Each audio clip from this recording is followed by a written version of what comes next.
Bismillahirrahmanirrahim. Assalamualaikum warahmatullahi wabarakatuh. Apa kabar anak-anak hebat? Semoga kalian dalam keadaan sehat dan masih semangat untuk belajar. Pada video kali ini, saya akan membahas tentang latihan soal penilaian akhir semester mata pelajaran IPA kelas 7 semester 1. Baiklah, kita langsung mulai dari soal yang pertama. Berikut yang termasuk hasil kegiatan pengukuran besaran pokok adalah, kita ingat-ingat kembali materi tentang besaran. Besaran pokok itu adalah besaran yang satuannya telah didefinisikan terlebih dahulu. Ada 7 besaran pokok, yaitu panjang, masa, waktu, suhu, kuat arus, intensitas cahaya, dan jumlah zat. Jadi dari opsi yang tersedia, jawaban yang benar adalah suhu badan Ani 37 derajat Celcius. Lanjut soal yang kedua, di antara kelompok besaran berikut yang termasuk kelompok besaran turunan adalah besaran turunan. Kita lihat opsi yang A, panjang, kecepatan, massa. Nah, ini panjang dan massa ini adalah besaran pokok. Kemudian opsi yang B, volume keliling suhu. Di sini suhu adalah besaran pokok. Opsi yang C, panjang, massa, waktu. Nah, ini tiga-tiganya adalah besaran pokok. Nah, jadi jawaban yang betul adalah luas, volume, dan kecepatan. Soal yang ketiga, perhatikan gambar berikut. Volume logam berdasarkan gambar tersebut adalah, gambar ini menceritakan cara mengukur benda yang bentuknya tidak beraturan. Kita menggunakan gelas ukur, gelas yang berskala. Untuk mencarinya gampang, tinggal mencari selisihnya. Selisihnya 85 dikurangi 60, yaitu 25 ml. Soal yang keempat, perhatikan gambar berikut. Berikut ini yang dapat kita ukur dari pohon rambutan adalah kecuali. Berarti yang tidak dapat diukur dari pohon rambutan. Opsi yang pertama, yang A, tinggi pohon. Tinggi pohon bisa diukur.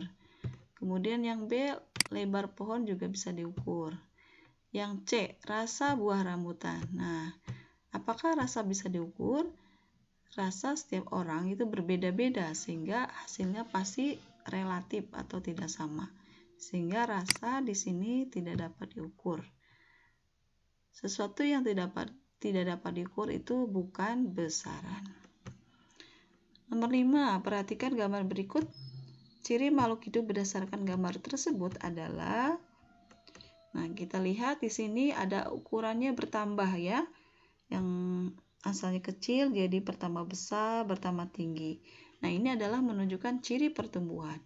Kemudian di sini ada muncul bunga. Kalau pada tumbuhan muncul bunga. Ini adalah ciri-ciri dari perkembangan. Jadi jawaban yang tepat adalah tumbuh dan berkembang. Soal yang ke-6, pernyataan berikut ini yang bukan ciri dari Monera. Berarti yang salah ya, yang bukan.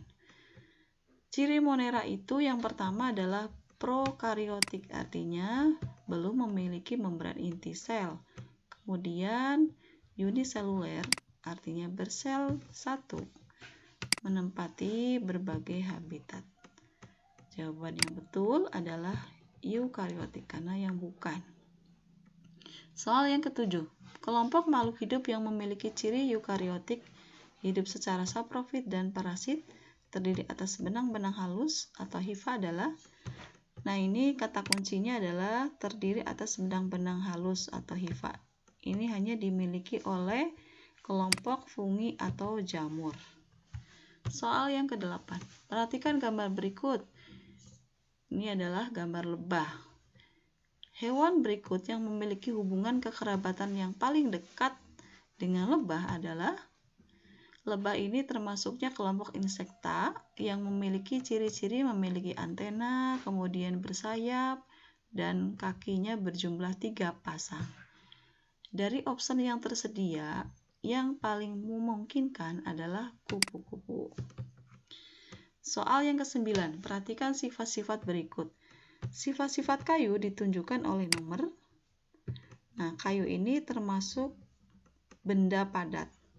Benda padat itu memiliki ciri-ciri yang pertama mempunyai bentuk dan volume tetap. Kemudian yang kedua, kita lihat yang kedua jarak antar partikelnya sangat jauh, ini bukan. Kemudian yang 3, partikel-partikelnya dapat bergerak bebas, ini juga bukan. Yang keempat, gaya tarik antar partikelnya sangat kuat, nah ini betul. Susunan partikelnya tidak teratur, ini bukan. Jadi kayu ini adalah zat padat yang memiliki sifat-sifat 1 dan 4. Yaitu bentuk dan volumenya tetap dan gaya tarik antar partikelnya sangat kuat. Nomor 10, perhatikan data berikut. Yang termasuk molekul senyawa ditunjukkan oleh nomor. Molekul senyawa ini adalah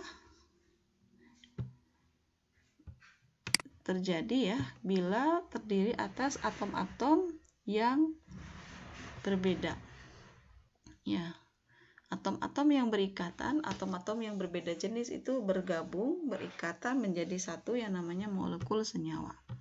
Kita lihat magnesium. Magnesium ini berdiri sendiri, ini termasuknya adalah atom.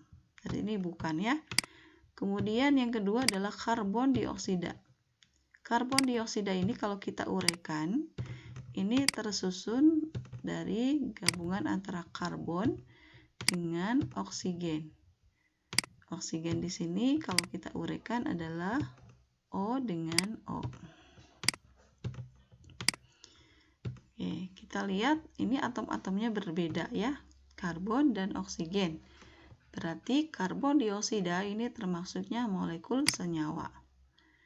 Kita lihat yang 3, gas oksigen. Oksigen ini terdiri atas atom oksigen dan oksigen yang berikatan.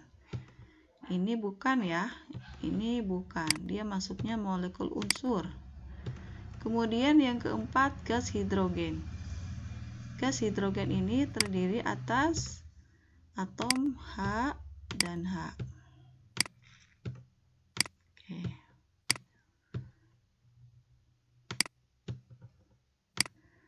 Kemudian yang kelima adalah emas. Ini juga bukan ya, ini molekul unsur. Emas ini adalah atom. Jadi bukan. Jadi jawaban yang paling tepat adalah karbon dioksida. Option 2 saja. Lanjut nomor 11. Bayu sedang melakukan percobaan untuk mengetahui sifat suatu larutan. Ternyata larutan yang Bayu uji memiliki sifat korosif, memiliki pH kurang dari 7, serta rasanya masam. Larutan tersebut adalah, nah ini jelas dari ciri-cirinya, dia termasuk larutan asam. Dari opsi yang tersedia, ini yang paling tepat adalah cuka makanan. Karena garam ini larutan netral, larutan sabun ini masuknya ke basa, obat mah juga ini masuknya ke larutan basa. Yang betul adalah cuka makanan. Nomor 12. Hari ini Galuh membawa bekal makanan ke kantor. Karena banyaknya pekerjaan, ia lupa makan bekal makanan tersebut hingga jam pulang. Saat pulang, bekal tersebut juga tertinggal di kantor. Esoknya, saat ia ke kantor, ia membuka kotak makanannya. Ternyata nasi tersebut sudah mengeluarkan bau busuk dan cairan berlendir. Perubahan pada nasi tersebut termasuk ke dalam perubahan titik-titik. Nah, di sini nasi yang berubah menjadi nasi basi ya. Nasi basi itu rasanya sudah berubah. Kemudian warnanya juga kadang berubah. Nah, ini jelas perubahan, ciri-ciri dari perubahan kimia. Ciri-ciri dari perubahan kimia itu adalah zat yang sudah berubah tidak bisa kembali ke wujud asalnya. Nasi yang sudah busuk tidak mungkin kembali lagi ke nasi yang masih baru. Kemudian ciri dari perubahan kimia adalah timbul zat baru. Ya, ketika nasi sudah sudah busuk, itu sudah terdapat zat baru. Ya, ditandai dengan bau busuk, kemudian cairan berlendir. Lanjut nomor 13. Manakah dari peristiwa berikut yang menunjukkan perubahan fisika? Nah, kalau perubahan fisika itu perubahan yang zat yang timbul itu bisa kembali lagi ke bentuk semula. Selain itu tidak timbul zat baru. Kita lihat besi berkarat ini bukan, ya. Sayur basi juga bukan. Kertas dibakar juga bukan. Nah, gimana dengan air menjadi es? Air menjadi es yang terbentuk bisa menjadi air lagi kan? Nah, ini berarti perubahan fisika. Nomor 14. Suhu badan Hafsah menunjukkan skala 35 derajat Celcius. Berapakah nilai tersebut jika dinyatakan dalam skala Reaumur? Nah, ini kita menyelesaikannya pakai perbandingan, yaitu TC dibanding TR. Ini sudah ada di video sebelumnya. 5 dibanding 4. Oke. TC-nya adalah 35. Kita masukkan 35 per TR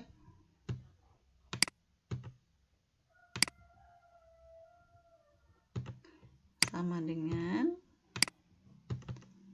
5 per 4.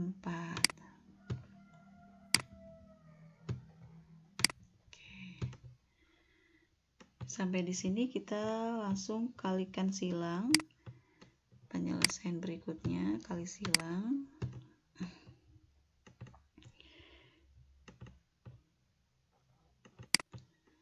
Ini TR kali 5 TR kali 5 sama dengan 35 kali 4. 35 kali 4.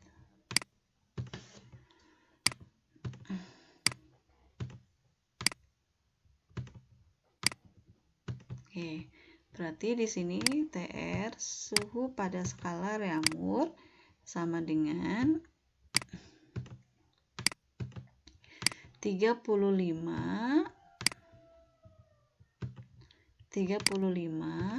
kali 4 35 kali 4 dibagi 5 sama dengan 35. Kita selesaikan dulu ya, ini 35 bagi 5 itu adalah 7. 7 kali 4 sama dengan 28. Oke. Jadi jawaban yang tepat adalah D. Kita lanjut ke soal berikutnya.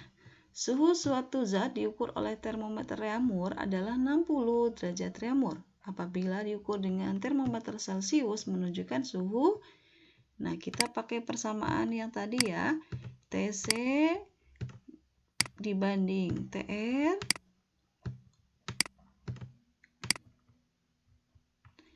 sama dengan 5 dibanding 4. Oke. Kita masukkan harganya. Di sini ini adalah TR-nya. Berarti yang ditanyakan adalah TC-nya. Suhu pada skala Celcius. 60 sama dengan 5/4.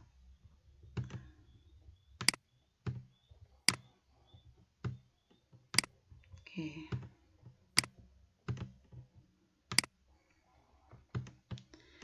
Kita kalikan silang di sini. TC kali 4 sama dengan 60 kali 5.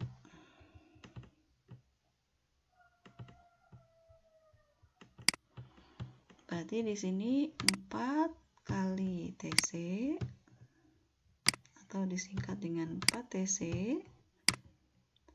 sama dengan 60 kali 5. 60 dikali 5.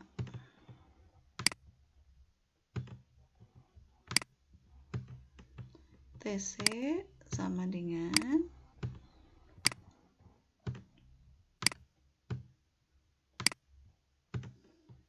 60 dikali 5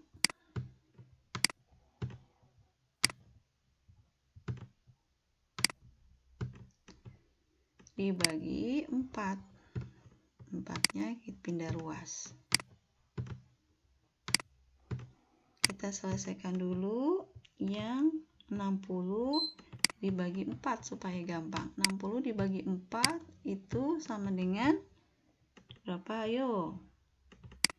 15 ya. 15 kali 5. 15 kali 5 sama dengan 75. Ya, jawabannya adalah C. Kita lanjut ke soal yang ke-16. Pada umumnya, peralatan laboratorium terbuat dari kaca pirek. Hal ini karena ini sudah dijelaskan di video sebelumnya ya, tentang pemuaian.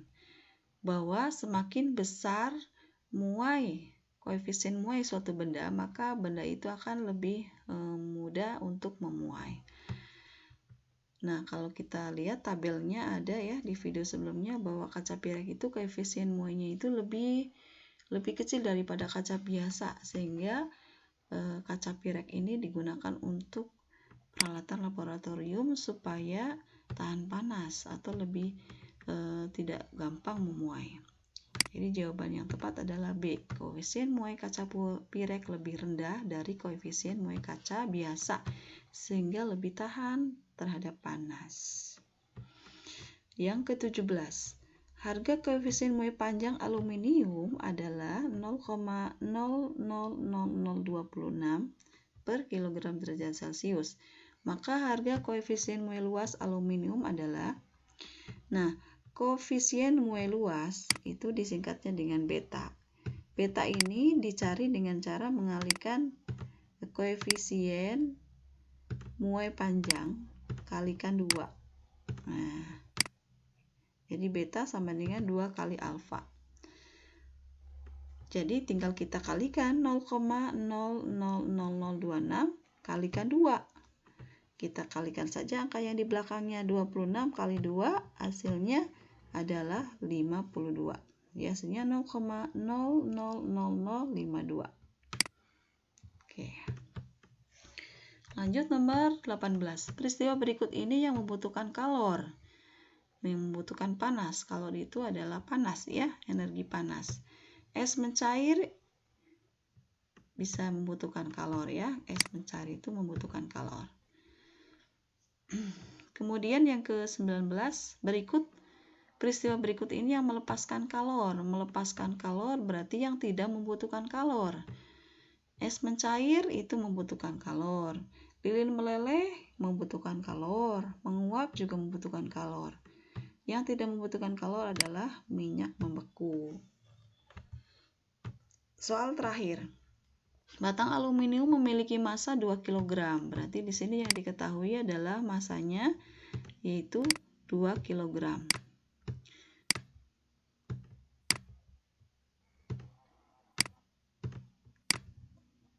Oke.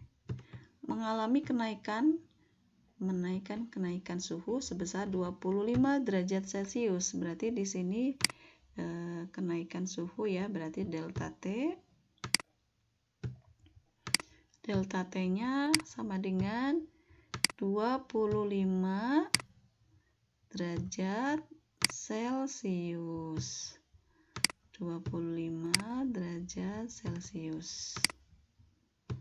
Jika kalor jenis aluminium sebesar 900, berarti C-nya sama dengan 900 ya.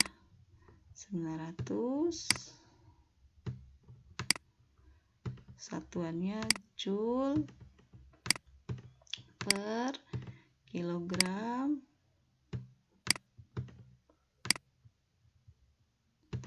derajat Celcius. Ya.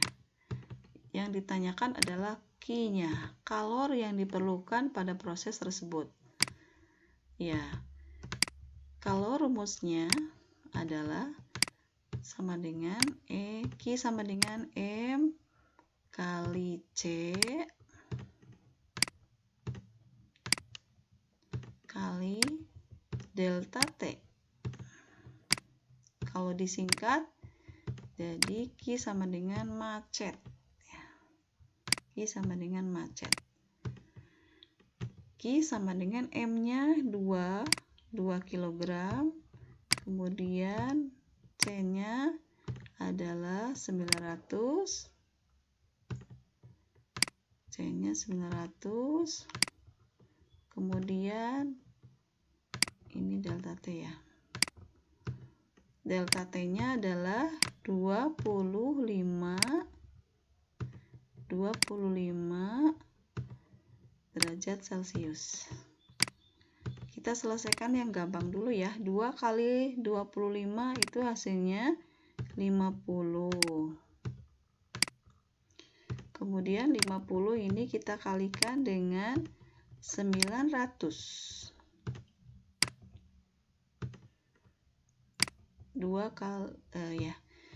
50 kali 900. Kita selesaikan angka 5 dengan 9 dulu. 5 kali 9 itu adalah 45. Kemudian 00-nya kita gabungkan. 0-nya ada 3 ya. 1, 2, 3. Jadi hasilnya 45.000 Joule. Jumlah kalori yang diperlukan sebanyak 45 Joule. Jawaban yang tepat adalah C.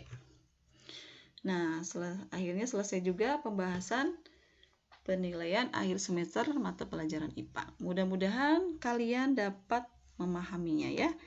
Terima kasih. Assalamualaikum warahmatullahi wabarakatuh.